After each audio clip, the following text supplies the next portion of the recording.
বাংলাদেশের রেলওয়ের ইতিহাসে একটি মর্মান্তিক দুর্ঘটনা ঘটেছিল এই রেল স্টেশনে। চলুন কি সেই ঘটনা বিস্তারিত জেনে আসি। আসসালামু আলাইকুম দর্শক, আজকে আমি আছি মন্দবাগ রেল স্টেশনে। আর আজকে আমি আপনাদের মাঝে ড্রোন ভিউর মাধ্যমে তুলে ধরবো এই মন্দবাগ রেল স্টেশনটাকে, পাশাপাশি দেখানোর চেষ্টা করবো এর আশেপাশের এলাকাটা। ঢাকা চট্টগ্রাম রেল যুগে যে চারটা রেল স্টেশন আছে ভারতের একদম সীমান্তবর্তী, তার মধ্যে অন্যতম হচ্ছে মন্দবাগ রেল স্টেশন। 2019 সালের 12 নভেম্বর রাতে এই স্টেশনে ঘটে গিয়েছিল রেলওয়ের ইতিহাসে এক ভয়াবহ দুর্ঘটনা।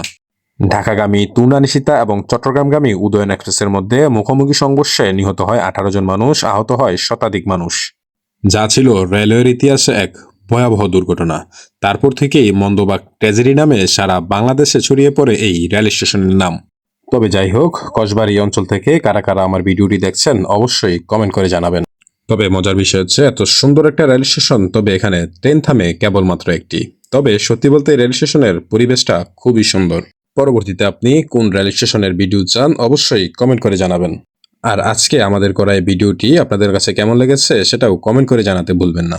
দেখা হচ্ছে অন্য কোনো ভিডিওতে। আল্লাহ হাফেজ।